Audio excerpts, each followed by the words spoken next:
Oh, I gotta turn this thing a little bit. This thing.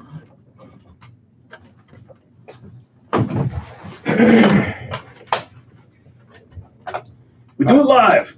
We'll do it live. We'll do it live. Look, I'm watching myself in the screen. It's pretty trippy. Like the screen inside the screen inside the screen. Okay. What's up, Atlanta? This is the Mouths of the South podcast brought to you by Dirty South Soccer. I have no idea where I was going. What's up, Atlanta? This is the Mouths of the South podcast brought to you by Dirty South Soccer in the palatial 680 The Fan Studios. I am Eric Quinta, Josh Bagriansky in front of me, and Joe Patrick in for the Sam Franco to my right. Joe Patrick, of course, the managing editor for Dirty South Soccer, your SB Nation station for all things Atlanta United soccer. I really like that tagline you come up with. Station. I don't know where it came from. I just what runs the nation? I love it. I love it. Was the person that came to mind. All right, let's not beat around the bush. I was gonna use another term, and I was like, maybe I shouldn't. Let's not beat around the bush. Tata Martino rumors. That's been the hot topic as of this morning, and as of the last segment of our radio show, another team has kind of entered the fray. We have rumors from interest from Argentina for Tata Martino. We have rumors from Colombia regarding Tata Martino, and now, as of an hour or so ago, rumors that Mexico wants Tata Martino. What level is what's our freak out level at right now? What's the scale? Out of 10 or? I'm sure out of 10. My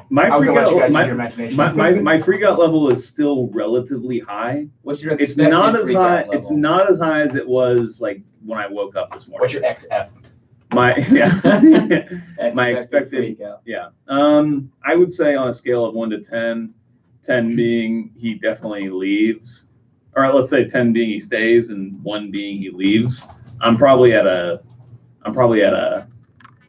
3. See, 3's not bad. But I think Joe just, you So you think he's gonna stay? No. You think he's going? We're not freaking out about him going. But I think the people. I mean, Joe kind of mentioned this on the radio earlier.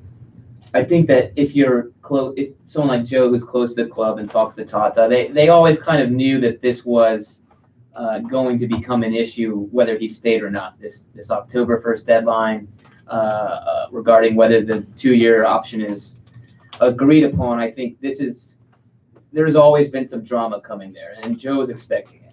For me as a fan, and Joe's a fan too, I know, but for me, as man of the people, as always, I want to tell you guys what the people are thinking on the ground. Media member now, League so media. Don't forget that. Now, I need something from the league. I need some sort of. It doesn't feel like it. I mean, I said no check, no nothing from MLS. So, what do you know? But for me, it's like 9 out of 10 because I think we knew this day was maybe coming, but with how quickly things have transpired with him giving the radio interview, and I know you're going to cover the interview in a sec, Eric, but with Tata choosing to give a radio interview just before this October 1st deadline in Colombia, come out and say he's flattered by interest from Colombia and Argentina, and then suddenly this Mexico rumor breaks over the last hour. The timing of it all makes you think that Tata Martino himself has decided he's not 100% going to be in Atlanta next year. So I'm pretty freaked out. My XF expected freak out is at a pretty high level. I'm not. See, here's the thing. I think this is a professional coach, professional manager, much like you'd expect professional athletes to do. He's just trying to get something more out of Atlanta United. I personally think it might be more money. I think that he's proven that he's quite an asset for Atlanta United. He is one of the biggest reasons that Atlanta United has signed some of the players that he signed. His coaching is outstanding for the most part. He's bringing a different level of attention not only to Atlanta United but to the league. I mean, he can demand more money based off what he was initially hired with or for, in terms of the financials. So I just think this is a good agent. This is what a good agent would do. This is what a good player would try to do, just to get more out of the situation. But I think it's fine. I don't look at this and think if this is what he's doing, if he's trying to get more out of Atlanta United coming up for this renegotiation or whatever, this option. If he's trying to get more out of that, then I'm perfectly fine with him doing what he's got to do. I think what it comes down to for me is I kind of fear that he is felt So my freak out level is very low because I think he's staying. Right. I should have said my freak out level is high. I should have. Well, you're not freaking out, but you think he's gone. I think that there's a more likely chance that he leaves. But see, there are going to be people that think just like you, where they think, okay, yeah, I understand that he's leaving. I think this club is going to be fine moving forward if he is leaving. Yeah. And whoever comes next is just going to, And I do agree with that. I do agree with that. I think that the club is in solid ground no matter what happens with him. But yeah, I think my fear, honestly, is kind of like it's like two sides of the same sword, of where I feel like maybe he's feeling kind of, this is going to sound harsh, but like bored in the job, in that he's kind of, if they succeed, or even, I mean, we've talked about this, he'll have to make the decision by October 1st, so it's before they will have technically won any trophies or anything like that. But I wonder if he feels like he's already accomplished what he wanted to accomplish here, and he's ready for like another challenge. He just wants to be stimulated in a different kind of way than he was. Because what you've been saying is totally right in terms of the facilities he has here, the lack of scrutiny he gets from the media here, the ease of living in the United States. That's all stuff that he's not going to be able to get anywhere else. But I think, and where I disagree with a lot of people, where I just kind of would suggest that people kind of reconsider the way they think about this, is that people take those things and they think, oh, well, these are clearly positives for him. But I think that, there are different things that motivate different people. And, maybe something he wants to do isn't something that a lot of us would want to do in our careers. It's just he might have a different way he's thinking about his career as it winds down. So I don't know. I'm just scared. I'm just scared. Somebody hold me. I understand what you're saying. I don't think that any of the teams that are mentioned, Colombia, Mexico, and Argentina, are things that he wants to do. You look at what he said, and what he's said most of his career about how he likes to develop young players, how he likes to. You can make an argument whether he's doing that or not, but he likes to develop young players. He likes to be in training every day. He likes to be with his players. He likes to have that kind of connection. He obviously doesn't get that with the national team. He obviously doesn't get that. He hasn't gotten that for a while. Even with Barcelona, you're not necessarily developing young talent there. You've already got the talent. It's the same.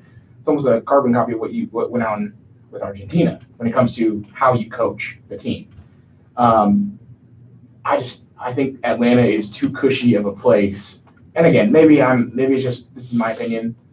Obviously, it wouldn't be Tata's. I'm not in Tata's mind, so I obviously don't know what he's thinking. But I don't think he's going for anything other than.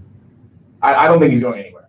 So why if you're like, why would he, if he was comfortable in his situation here, why would he have entertained the interview that he did? Well, let's talk about those interviews. Yeah.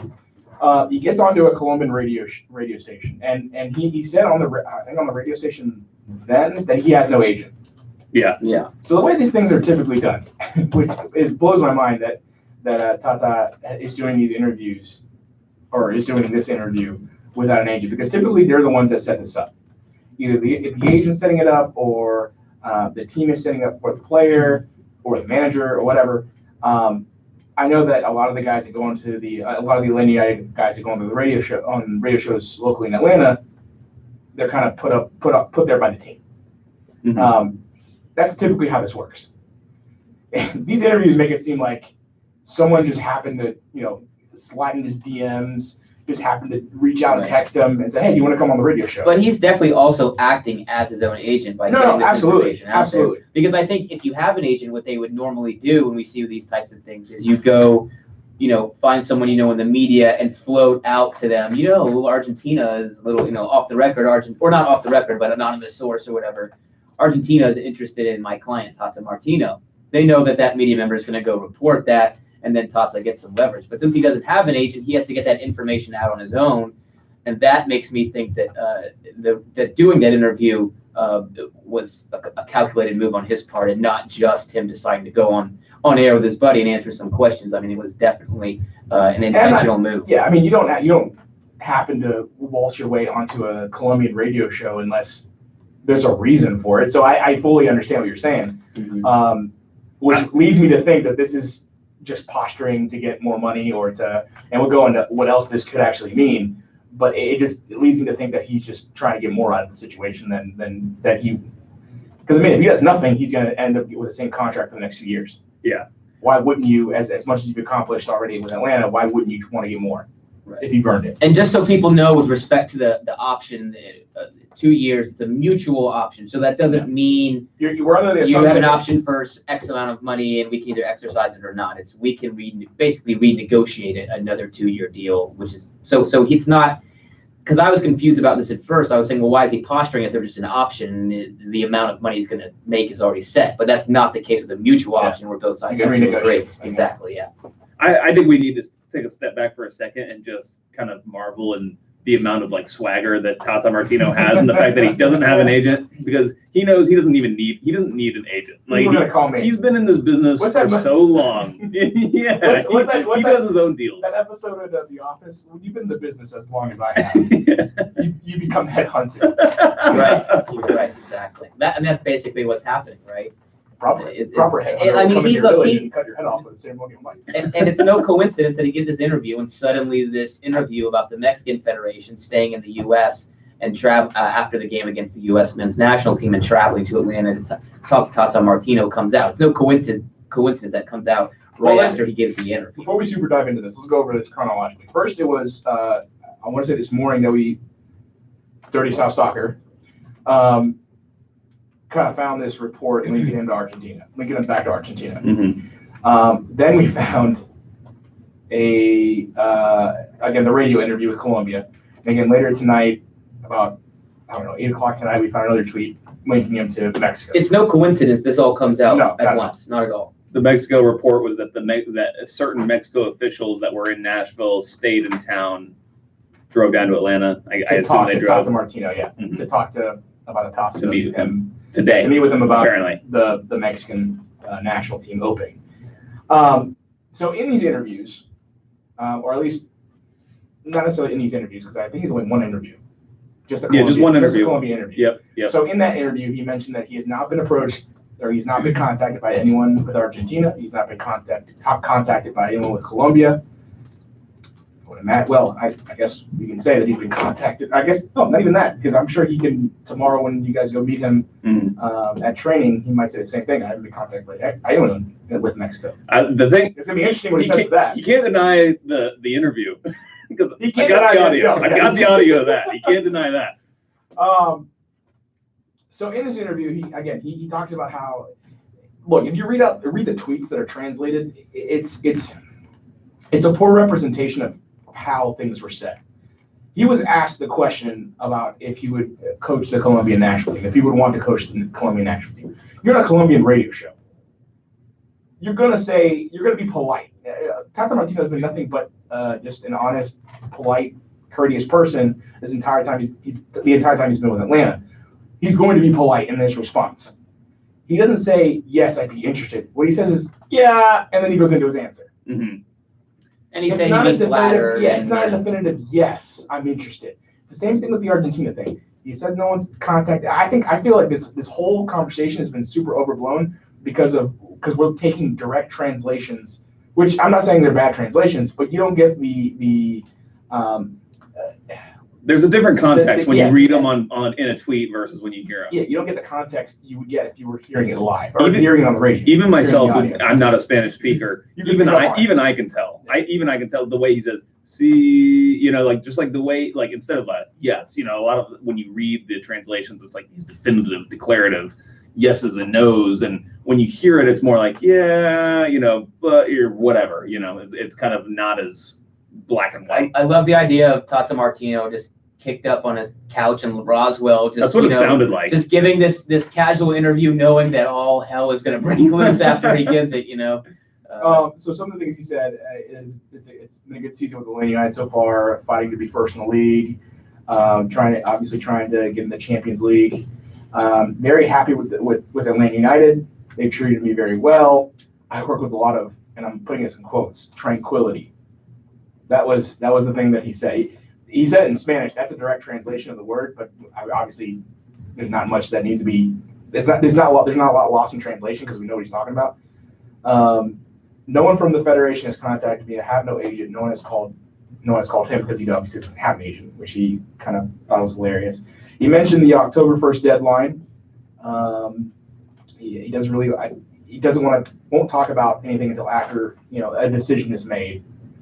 What was surprising is I didn't realize he had a chance to coach Columbia once before. Yeah. And turned it down at the very, very last minute. The story is, and he said this in the interview. The story is that everything was set. He was going to sign. His lawyer was in Bogota, I guess, handling the last minute details. But all that was needed was Tata's signature, and something kind of pulled at his heartstrings to stay with Newell's. And that love for Newell's kind of kept him there for the time being, and he passed up on the Columbia national team job. I'm hoping, if these rumors are true, I'm hoping the same thing happens for Atlanta United. I don't know. I just can't read too much into this yet. Well, yeah, it's tough, and I'm gonna repeat the story I've already told twice now this evening. But there's a thought experiment called Schrodinger's cat. I bet Gustavo will know about this. I bet Gustavo will know about Schrodinger's cat because neither of these guys knew. But so it's a thought experiment. It actually has to do with quantum physics, but it's kind of more. It's also kind of a philosophical question, right? And it's about the experiment is a cat is locked in a box and there's something that's going to kill it within an hour. After an hour, there's a 50-50 chance whether that thing has killed it or not. Usually it's like an explosion that happens that kills the cat. That'll happen half the time or whatever. And after the hour, the person does not know if the cat is dead or alive until it opens the box. And when it opens the box, that's when the reality of the situation becomes known to the person. And so I feel like that's what's happened with this interview with us, at least with Tata Martino's relationship with, or his apparent affinity with the Colombian job, is obviously this is something that happened a while ago. He's always had, he was very close to taking the job many years ago. And it's not something that we had ever worried about him leaving for until he gave this interview. But so this interview was like opening Schrodinger's box and seeing, the reality of the situation. And the reality of the situation the entire time was that he did have this affinity for Colombia, but now it's only become apparent to us within the last 24 hours. So it's a little jarring in that sense. I'm still trying to like come to terms with the reality of the situation, which has been apparent all along. And like it was apparent he loved Colombia. Obviously the job was not available for him at the time when he took the Atlanta United job like it is now. But it's just trying to come to terms with all this stuff that we didn't know before. Yeah, I just read and listen to the conversation he had, and again, I just think it's him. He's asked the questions. He's asked if he's willing to take the Colombia national team job or if he'd want to. He's asked the same, but if he'd be willing to go back and coach Argentina. And again, he answers in a way that nothing definitive. He's just answering the question. Nothing gives me an indication that he's leaving though. Nothing based off the interviews, the reports from I think it was Fox Deportes. Yeah, Fox Deportes. The one with Argentina. Mm-hmm. The Mexican one makes sense because they were here. Where do they play the game? Nashville. So they honestly could have just drove to Atlanta, taking the flight to Mexico, whatever. Probably not that way, but you get what I'm saying. Plus, Nashville likes to screw with like American, soccer fans, so that would give them added incentive. So I mean, that makes sense. The other ones, I just don't. To me, Colombia makes a little sense, but I don't get enough. The problem, I feel like it's just people are starting up rumors, and Tata Martino taking advantage of the situation. It's like, yeah, sure, I'll come on your radio show and try to up my price a little bit, because now essentially 3 teams are quote unquote after him. You can demand a lot more from Atlanta United if that's what he's trying to do. To me, I would not feel worried at all if there were managers in these jobs. I think what worries me is these jobs are wide open for the taking. No, that's true. And I think, it's almost like a chicken and egg situation, right? It's like, is he being rumored because they're open? Like, would he be doing this if they were not available right now? Who knows kind of how this has all played out. And we haven't even talked about, is this in the end just a negotiating ploy to get him a better situation in Atlanta? we've talked about, there was a salary. It's probably not a salary. When he took the job, he said the reason I came to Atlanta was for a unique project to build something fresh from the start. It wasn't for money. He actually said something. I don't have the exact quote in front of me, but he said it wasn't about the money. It was about this unique opportunity that he had here. And I'm sure he could make, similar money in one of these other big jobs. But he could be posturing for, if it's not about money, he could be posturing for better arrangements for his coaches or more coaches or transfer. You say that demands. And just,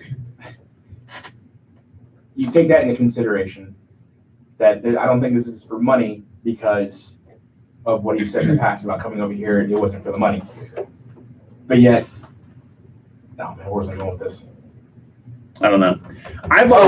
When it comes to him, being able to coach here peacefully, that doesn't seem to take. Why doesn't that seem to take more of an effect on you when it comes to why? Because I think there very well could possibly be the case, but I am not convinced that that's like a sole reason that he would want to stay. I think, kind of like what I said earlier, is that I think your motivations, your ambitions, or your reasons for doing what you do change over time based on your experiences. And I don't know, I definitely think he likes that aspect of managing here, but obviously there's lots of factors. There could even be like personal factors, like family factors or something like that, that affect the situation. So I don't know. So who knows? I don't like the idea that he'd be leaving. If he were to go, he'd be leaving Agudon kind of before he left. You gotta wonder if he would like let him know, or like kind of like let his players, some of the players that he's closer to, like a Miguel Almiron, like kind of like let them in on the situation a bit. I wonder. I don't know.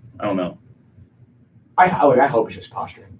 I really do, because if not, I'm not gonna lie, I'm gonna be heartbroken. The other thing about the posturing angle is just like, and Eric, you know this from talking to him post game, and I've talked to him a lot, in training too. He's just a very straight shooter. He's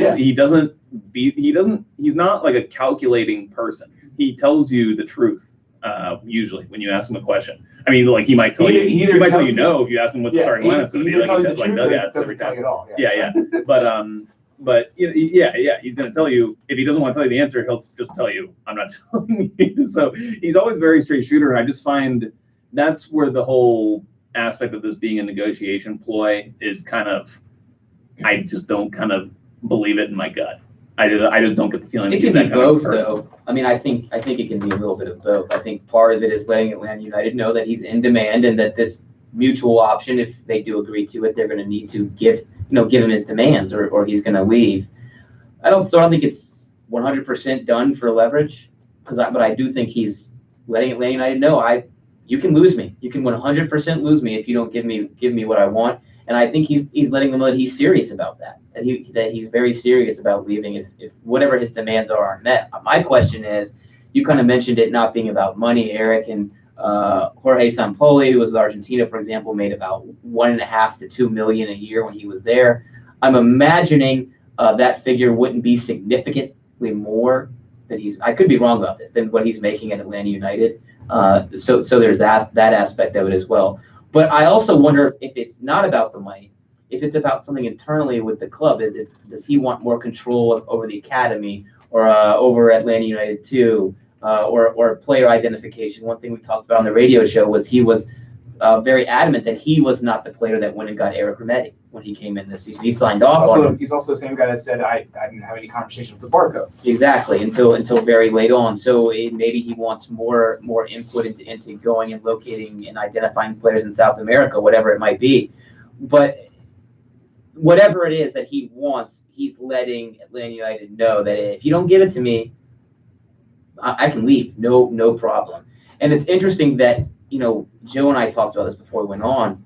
The MLS calendar makes it tough to be. You look at the Jesse Marsh situation, the Patrick Vieira situation, how difficult that was to leave in the middle of the season for another club.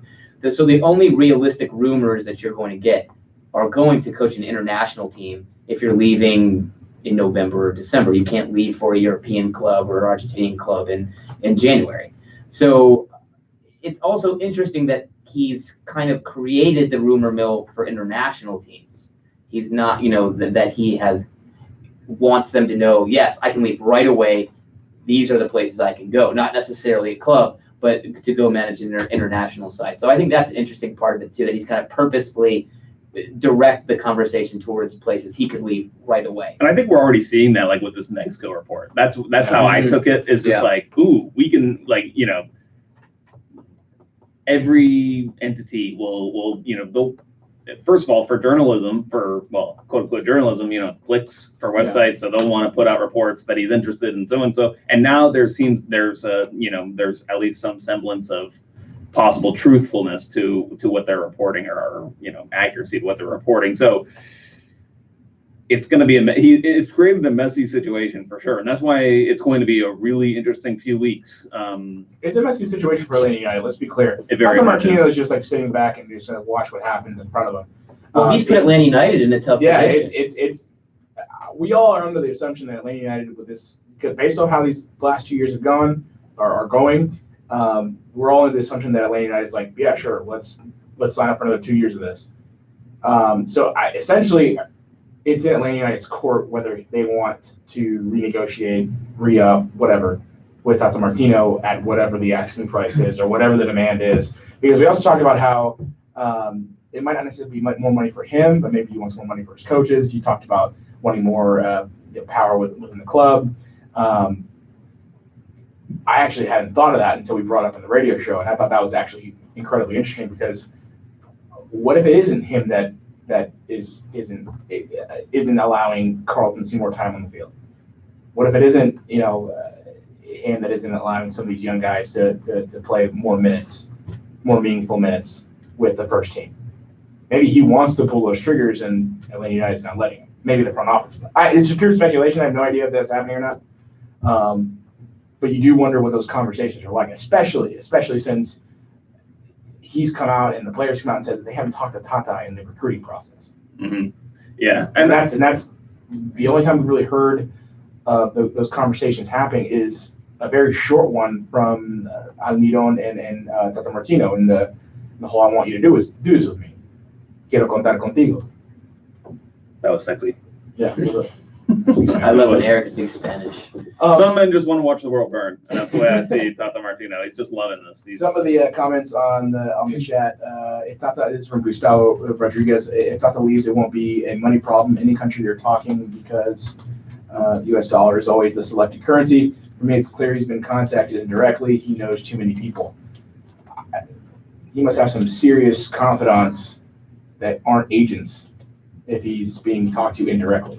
But I mean, you think about it, I mean, he knows, particularly he's on that continent, he is revered. And it wouldn't surprise me at all if, Argentina, maybe you didn't have official contact with their federation. Maybe they didn't call you, but maybe they sent some feelers out. Maybe they got in touch with you. The thing is, we talk about how much he's revered. I'm not trying to take away from that, but he's also the same guy that is in the same mix of coaches that can't get Messi to win the World Cup or win a major tournament with Argentina. Oh, don't get me started. Same with the whole what he did with Barcelona. Like there's. I should say that he's extremely well connected. I agree. Name the federation. I'm not trying to diminish Tata Martino's legacy, but when you think about recent history when it comes to Argentina or Colombia or in the Copa America, you think of them not being able to make it. Sure. But at the same time, you could say you got to a World Cup. You did much better in the World Cup with, I guess it was just after Martino left, you go to the final, and this time you kind of fall on your face. Took them to a Copa America final. So it's not like he didn't have success there. I think that the criticism of Argentina going to 4 straight major finals or whatever it was and losing was kind of hot takey. And I think that within the federation, hopefully Tata Martino got credit for the work that he did there. But there's the other aspect, too, is that the Argentinian Federation is kind of a disaster. I mean, top to bottom, we hear about this all the time. He didn't reportedly was not paid over a long period of time when he was there last time. Something like 7 months. Yeah, and I thought it was interesting, Joe, when you guys were just kind of casually asking about Argentina's performance at the World Cup, it was vehemently didn't really want to give an opinion on it, almost as if there was some kind of underlying animosity there between him and the Federation. Yeah, that was one of the only other times where he's not wanted to talk about. I guess now I can think of two things he's wanted to not want to talk about. Yeah, Argentina, and then obviously when I asked him about his contract a couple weeks ago, he didn't want to talk about it. So he doesn't really like talking about Messi either. Sure. Well, yeah. Can you imagine? That's the other thing he doesn't really like talking about. It seems. I mean, not that they use bad blood with Messi, but he's been asked 3 million times, right, between Barcelona and Argentina. It's interesting, Joe. I mean, obviously we're just speculating. That's pretty much what's going to happen tonight. Now, right? You know, does he, when he's asked that question about Argentina, does he refuse to answer that because he might know that he's going to throw his name into the hat? And if he says what he's actually thinking, this is a complete disaster, and he's going to hurt his standing. He's going to get asked about this tomorrow. Yes. Stay tuned. We'll be all over it. Dirty South Soccer. Joe, you're going to be at training tomorrow. Someone ask him about it. Oh well, I'll be asking. I guarantee you, they'll have to stop us asking. They got to hold us back. Hold us back. Is there any chance that they just lead off with no questions about Martino? No, because I think the club actually wants us to ask. If I were the club, I would want the journalist to ask actually. Why? Because I would want Tata to be answering why. I'm sure one of the questions is why take this interview? More information. Yeah, it's almost like the media can do the work for them, because coming from them, obviously, he can manipulate the situation a little bit, and he can be with the media too. But like Joe said, tends to be a straight shooter. They might be interested in some of his responses. If they say no, though, that could mean that they're still hot negotiations. Yeah. If they say no questions, we don't want to stir anything up. That's true. That's true. And also, I think that would indicate they're totally blindsided by the radio interview. And There's no way. There's just no way. Well, go ahead. Well, I mean, let's talk about kind of how this is going to extrapolate down the line, because come October 1st, what's the club gonna do on October 1st? Let's give them a week after October 1st, okay? If they haven't announced anything, an extension, can we agree that it serves the club no purpose? It serves them no good to delay any sort of announcement. An extension to the contract. Or they're in talks. I'm saying if they extend the contract, there's no reason they wouldn't announce that immediately. Right? On October 1st. Yeah, they would do it as soon as they possibly could to try to alleviate any concerns, right? So if we don't hear anything within a week of October 1st, what I gather, by the way, is that they have a meeting set on October 1st, and that's kind of when this decision is going to be made.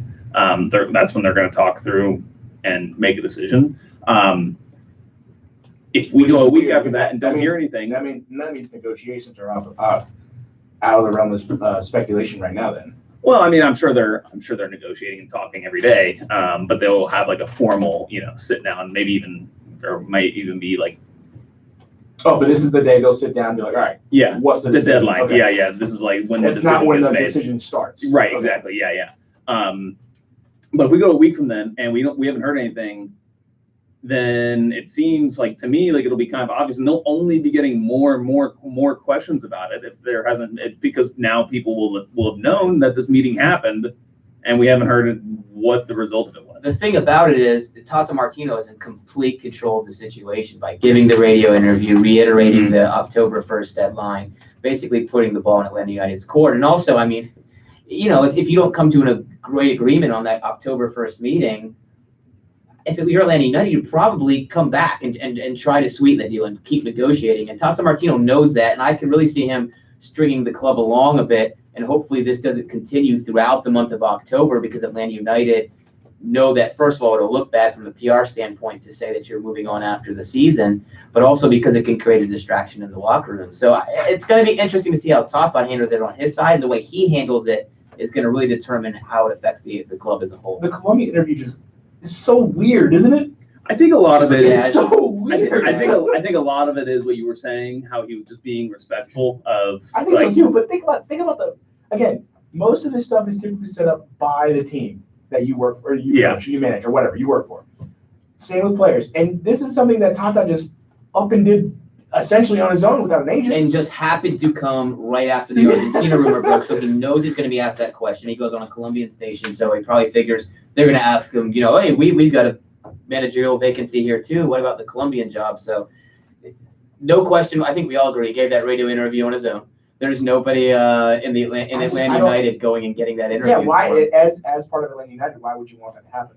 No, yeah, you wouldn't let him. Yeah. It's incredibly Or, I mean, you can't savvy control, from Tata Martino. You can't control, because, I mean, who knows what the repercussions of this are, because if this is something you did against Atlanta United's back, and look, this is, again, super speculation, because I have no indication there's no indication to think that he would do something like this. But you got to wonder if he did this behind Atlanta United's back, or you know, at the disapproval of Atlanta United, and that's how he's going to throw another. That's what I want to know. Are they completely blindsided by this interview? But that's the thing. Like, I don't really know who would get wind of this within the club. I mean, maybe some of his assistants, or like Joe said, maybe he's being honest with his players. But can you ask that tomorrow? What? Just go up to Chris and be like, Chris Winkler, and she's like, hey, did you guys know he was going to do that interview? Or you could even ask Tata, did you inform the club you were going to do the interview, and before you did it? Yeah, these are good questions. I'm sure they will be asked. Like I said, they're going to have to stop it. That's. Yeah, sorry, I know we're putting you on the spot, so. No, don't worry about it. I mean, heck, I don't want to be asking about who's going to start at left back against Colorado. You know, it's just like there's more. Yeah, who's going to be the guy that's like, all right, so who's the left back this weekend? Tata, let's get to the important. Let's talk about the atmosphere. Yeah, how's the atmosphere at Mercedes-Benz? Someone's going to. I imagine Tata like breaking the fourth wall, like in House of Cards. You know, like looking up, like after he pulls one of these maneuvers, and he's just like, you know, he's like loving the chaos. Oh, yeah. He looks at the camera and just winks. I was about to say. We mentioned this a little bit before, but what this would do to the team if he did leave? Because you've got, again, Almiron, who hasn't moved yet. We all are under the assumption that he's going to get moved to Europe at some point. But you look at guys like Joseph Martinez, you look at guys, some of the young guys, Marco, for example, Gressel, who would benefit greatly from someone like Tata Martino, especially if he's trying to get to Europe. Who are some of the other guys that, you know, Miles Robinson, for as much playing time as he's gotten? I think pretty much anyone that came from South America, even if Franco Escobar is thinking, you know, I'm going to maybe I don't get there for sure, like Almiron or Barco, but it's definitely a goal to play, and you know, we've seen that they can make that happen. So I think pretty much anyone that came from South America to Atlanta, that is their ultimate goal, is to play in Europe. Except for Leandro Gonzalez-Perez. He's never going anywhere ever. Who just came to play golf. My worry is, though, that he leaves kind of after all of this, he kind of leaves a bad taste in the mouth of a lot of Atlanta United fans. Because I don't want that reputation, that legacy that he leaves, because as the first Atlanta United coach, you kind of get soured by whatever happens next. Right. We discussed this a little bit earlier. I really hope that doesn't happen. I hope even small factions of the fan base feeling that he turned his back on Atlanta United, I really hope that that's not the thought, because first of all, we knew this was the deal with the contract. You know, that there was going to be a situation after 2 years. We know Tata Martino doesn't stay in any one place for a long period of time. What's the longest he's been? So he was with Paraguay for 3 years.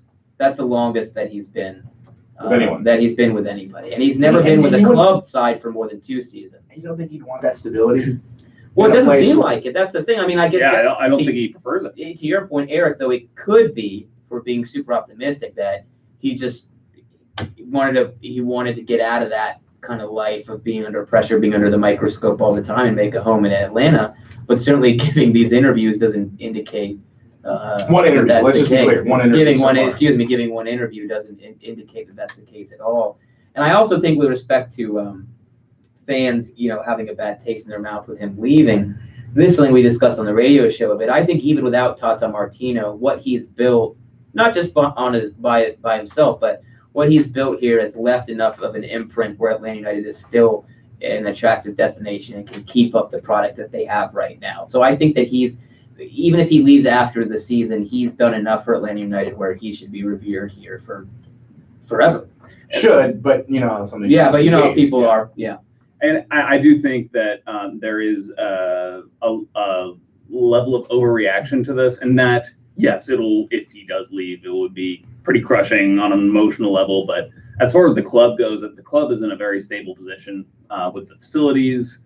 I think the recruitment, you know, Atlanta United has invested a lot into their data analytics and using that to help recruit players. I think they would still keep a pipeline to Argentina, regardless of whether he moves on. I think they would probably get another. Well, let's guy not forget Another South American. They got You might South see another South American coach. Tito Villalba before they got Martino. Yeah. So.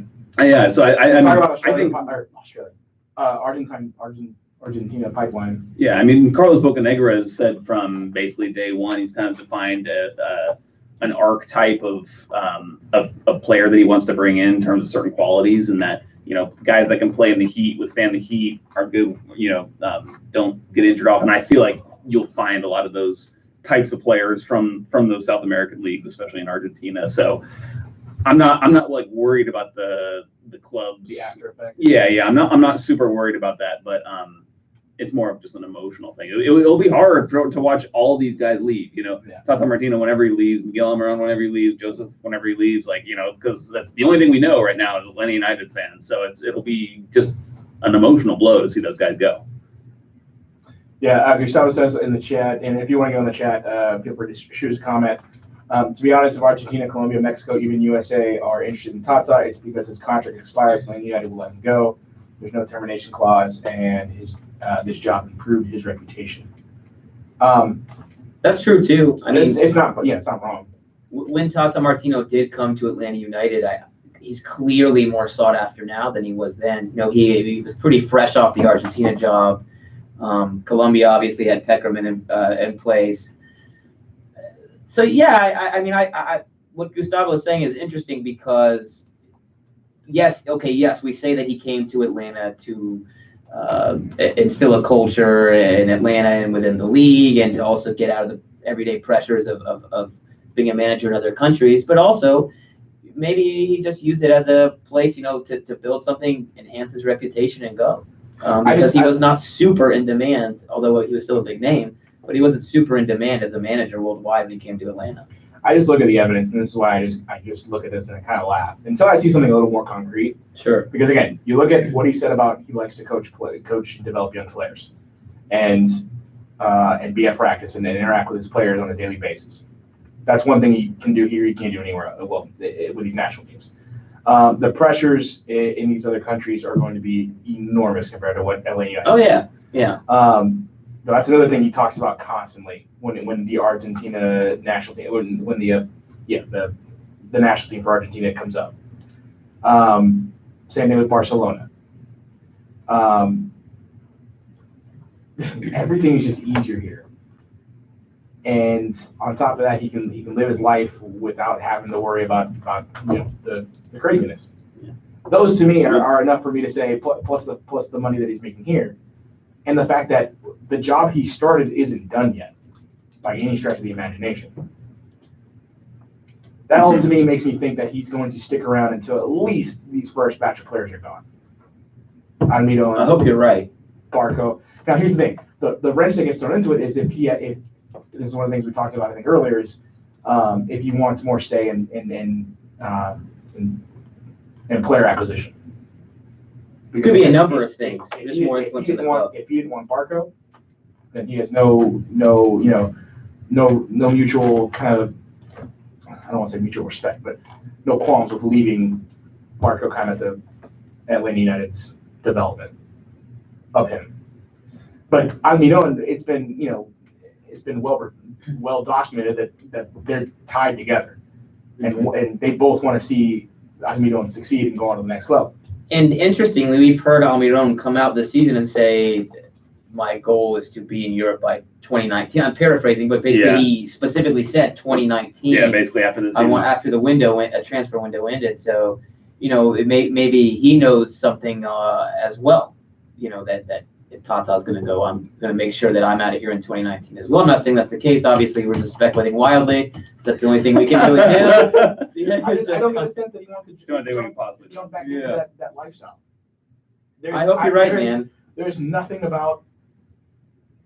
I agree with you. There's nothing about those jobs that make me think, yeah, he wants those. I totally agree with you that it's easier here, that he has an easier life, less stressful life here. I just question, when I say question, I literally don't know if that's what's driving his driving his decisions And for look, where he wants to be. You can say that you're happy all you want, but it's tough to turn down Argentina. It's tough to turn down Colombia, especially you already did it once. With it, what? Sorry, yeah, no doubt. But it's tough, and I mean, and you did it for Colombia. It'd be hard to do it twice. So we're going to see. Regardless, it's going to be his decision. I think that's the main thing, and that's when he's really established by doing this radio interview, and is he's established that it's going to be his call. Everyone's going to have to come after him, court him, and he's going to go where he wants to go. So, I mean, certainly Atlanta United, as far as a sales pitch, you got about as good as one as you can give for all the reasons that you guys have entertained. Can we talk about the next team that's likely going to be connected with Tata Martino? It's going to be the U.S. men's national team. I know I've already mentioned it before. Yeah. Taylor Twellman said it last night, and if you only caught what Taylor Twellman said, you didn't catch the full context of the situation. He was literally, or he said on the broadcast, he's literally just throwing names up against the wall.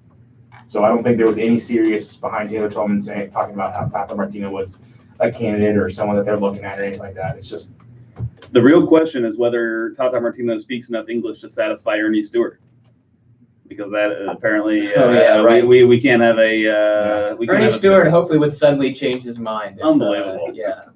Dumb thing to say. Certainly, the United States will get into it now. Now that Mexico's thrown their name in the ring, the United States will be like, oh yeah, we're in two. We're after him too. Yeah, I don't think we've seen the last of these rumors. To which then Carlos Bocanegra would look at Ernie Johnson and company and be like, middle finger to you guys. Ernie Johnson. Did I say Ernie Johnson? Ernie Johnson. Okay, crackpot theory. My theory's always been that. That's for this entire podcast. It really is. It's been terrible. Yeah. I wasn't going to say that. Harsh. So my theory's always been that Tata would go to the U.S. men's national team after Atlanta United. I thought he might stay at Atlanta for continue do his 2 additional years and then go, or maybe even doing even longer than that and start for the 2022 to 2026 cycle. But what if you gave this interview to try to get the U.S. interested in him? I mean, he's clearly trying to say hey, I've got all these options. Well, you should have given the interview in English, I guess. If you're, why would you say no? No one has contacted me from either side. Because there's still time. And I think you have to say that. Why? Yeah, he has to say that. Otherwise, it would be disrespectful to his employer. In season, you don't have to say that they did contact you. You just don't say they didn't. That would play more towards what you want to gain out of this, whatever it is, than saying no. Neither one of them. Don't you think that this is kind of his way of saying it? Because he didn't say there's been no contact. Period. He said, I'm flattered.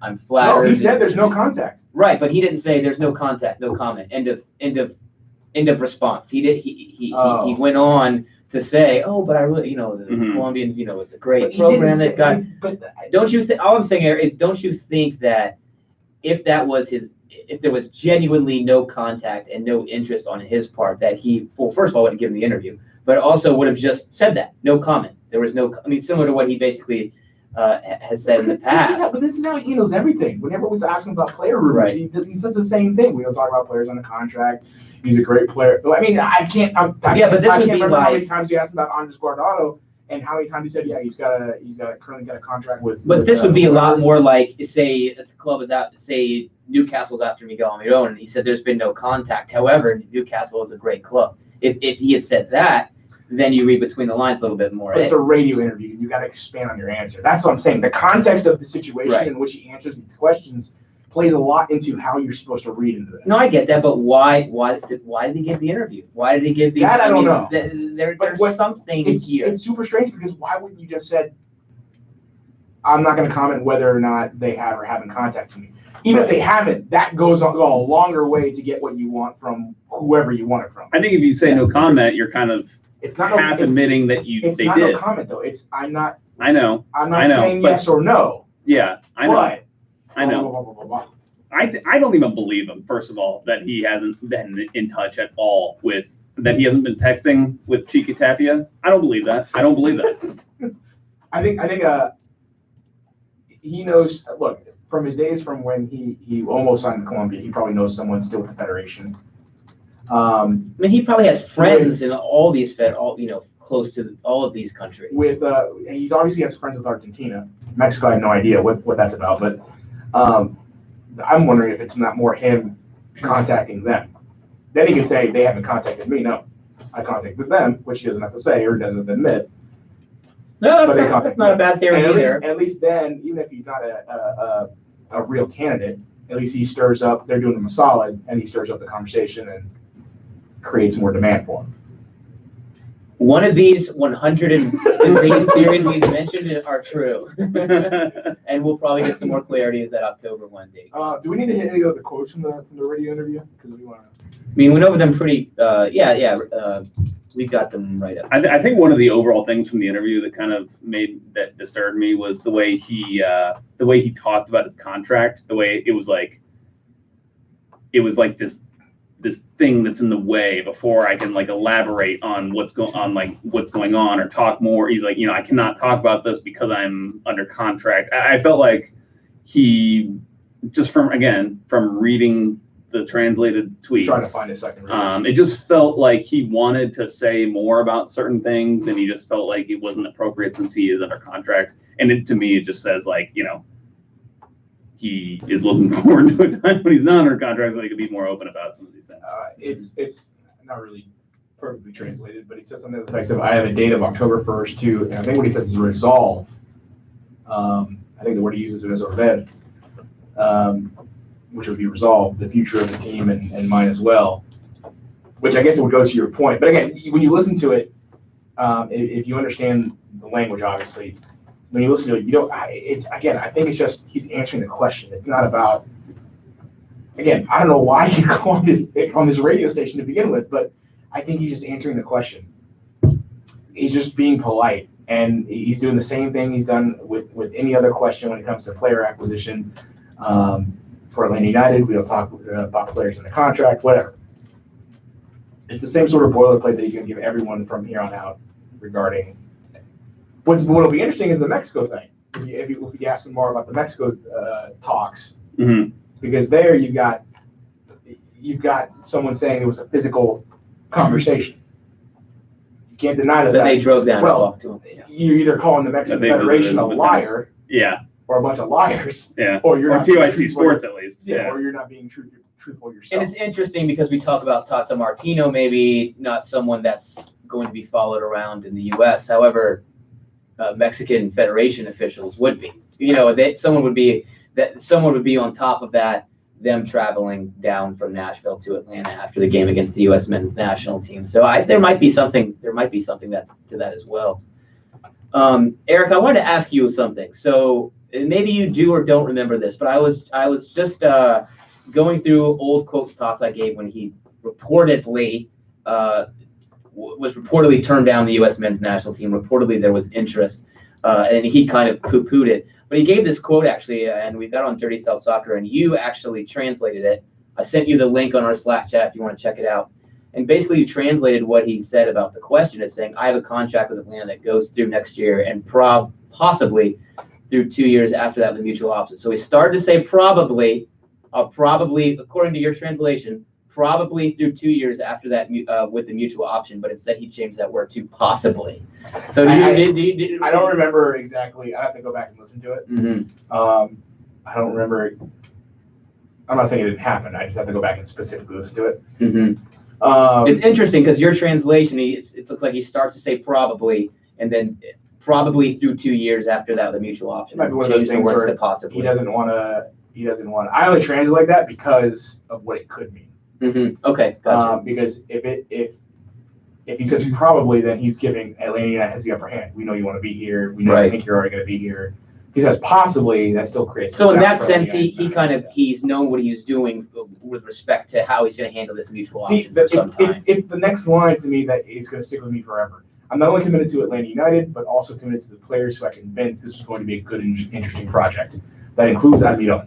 We want that paragraph to be true, right? That's the one where look, you're really going back on a lot of things you said if you leave now. And also kind of puts another 2-year window for an Escobar, for a Barco, for all these guys, kind of a perfect amount of time to kind of see out the project. God, I hope you're right, Eric. I know it's not his guy, but he's not a guy that brought him.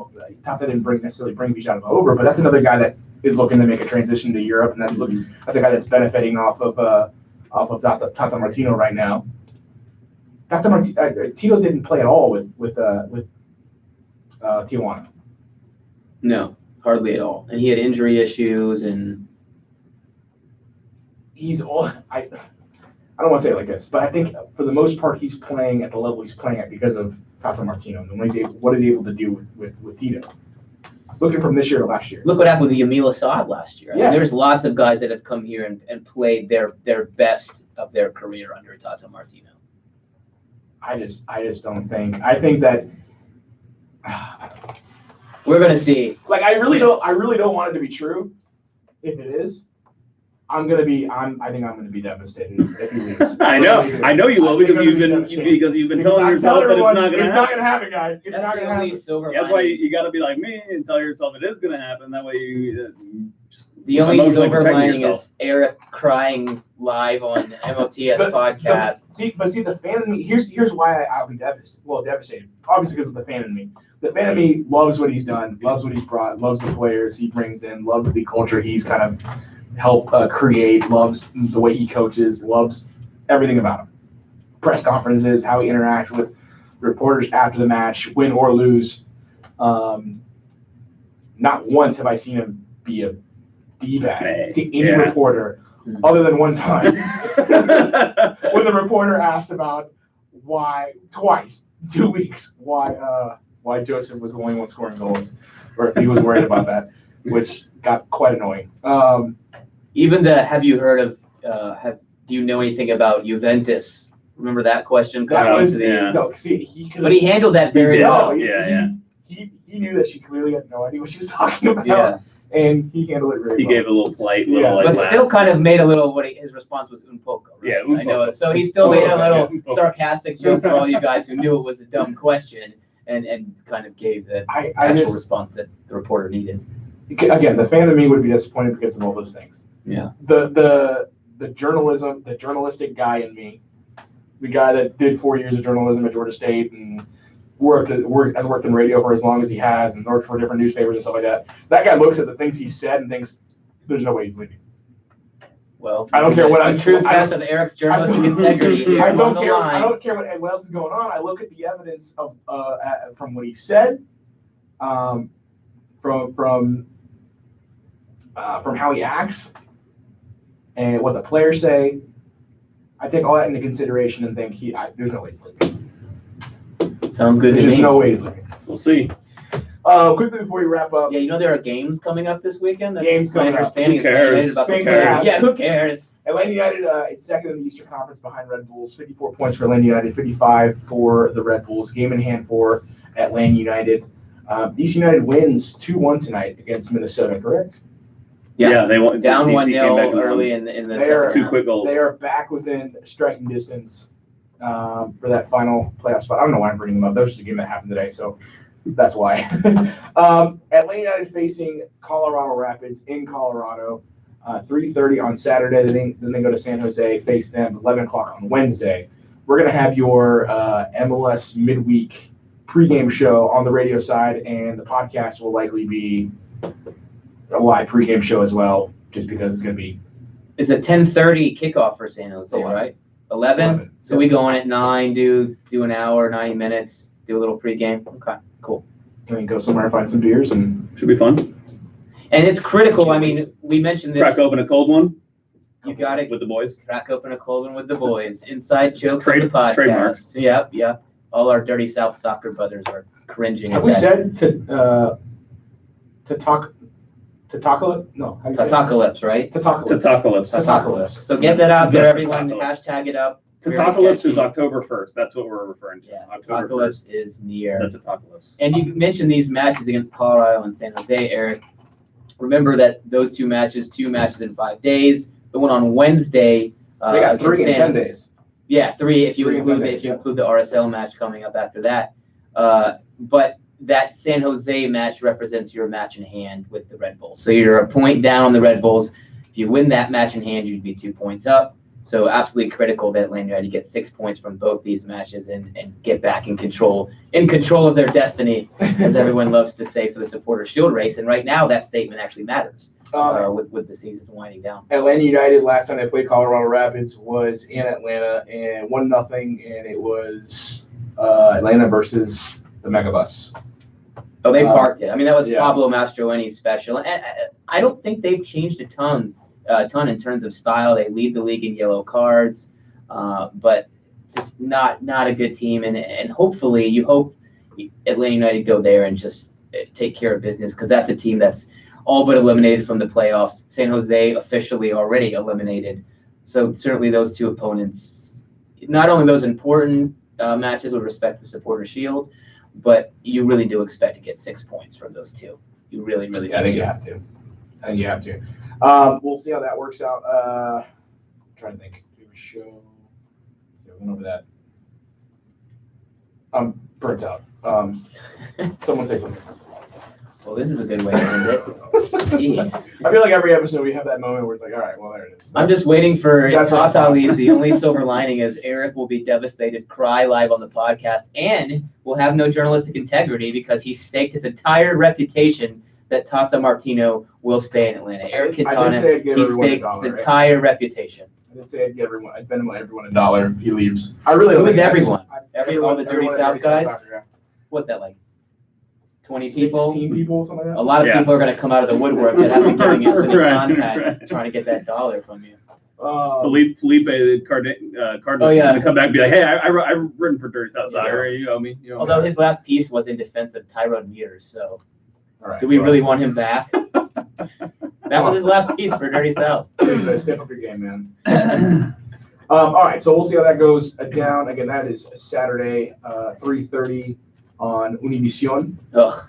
Yeah. So just make sure you DVR that match, because it's impossible to find a streaming replay, and they don't really show replays very well. I don't understand what's going on with that production. They're so awful. It's so infuriating. They're so awful. I would never work for them. It's infuriating. I mean, like the last match that was on was the DC United match, and the Atlanta United played on Univision, and DC United scored a goal on a counterattack where Atlanta United player gave the ball away.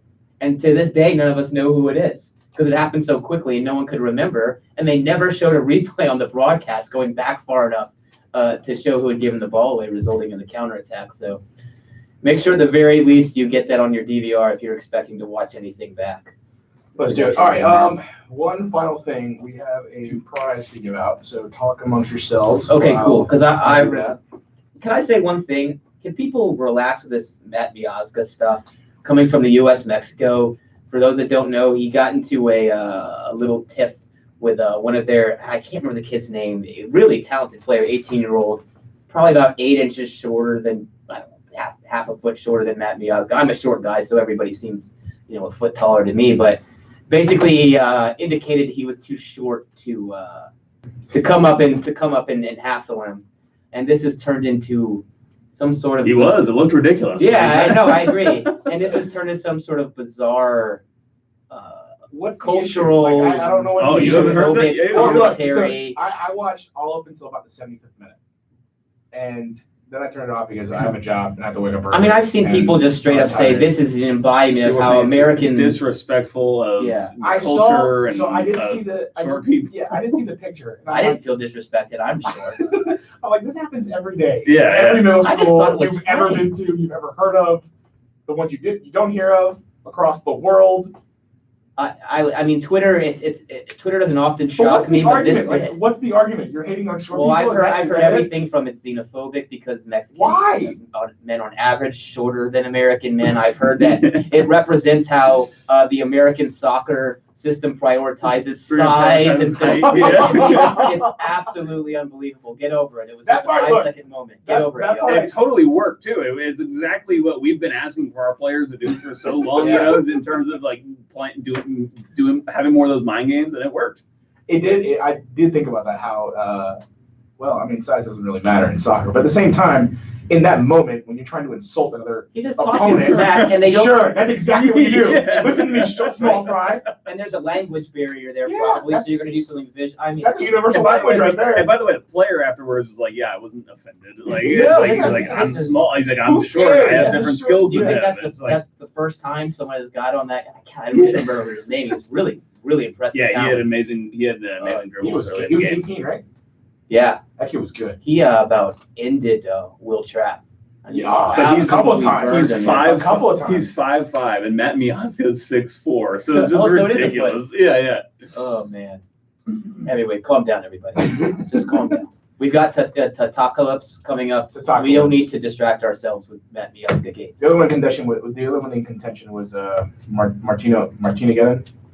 Yeah. So my thing with that was you have to say Martina Geddon, which would be the Martino again. Yeah, Martino But again. what, you're gonna skip the O and just say Martino. Yeah. So Tatacalypse is tough to say because you can't, if you say Tatacalypse, it doesn't make sense. Credit J. Sam Jones with the creation of He the did come up with that. DSS reserves the rights for Tatacalypse. Yeah, but get that hashtag out there, y'all. Mouse Get is it out there. as part of DSS. So Exactly. So. yeah. All right. So that'll do it for us. Any last thoughts, guys? Where can they find you on Twitter? You can find me at JoshB914. You can find all of About the South podcast stuff on MOTS Podcast, and of course the mothership, Dirty South Soccer, at Dirty South Sock, SOC. And just to reiterate, we are on the radio every Wednesday at 7 to 8 on Atlanta Sports X. You can listen on 12:30 a.m., 106.3 FM, or you can download the app, which is just called Atlanta Sports X, and join us. Give us a call. Listen into the only soccer-specific radio show in On the Atlanta. radio. Yeah. We want your calls. We want to interact with you guys Yeah. much more on the Please radio. clap. Please clap. Please clap. You can find me at JAPatrick200. You can find me at Eric G. Quintana. You can find the podcast at MOTS Podcast. Donate to the Patreon account, patreon.com/MOTS Podcast. The money goes to basically getting you guys more prizes. Speaking of prizes, I completely forgot to do this before the show, so I'm going to, as soon as we end, sometime tomorrow, I'm going to draw a couple names out of the people that donated and announce on Twitter who exactly they are and how they can claim their prize. And we'll do more stuff like this in the future, giveaways, things like that. Absolutely. All right, that'll do it for us. For everyone that checked us out on the YouTube side, thank you so much. And until next time, see you later, Atlanta.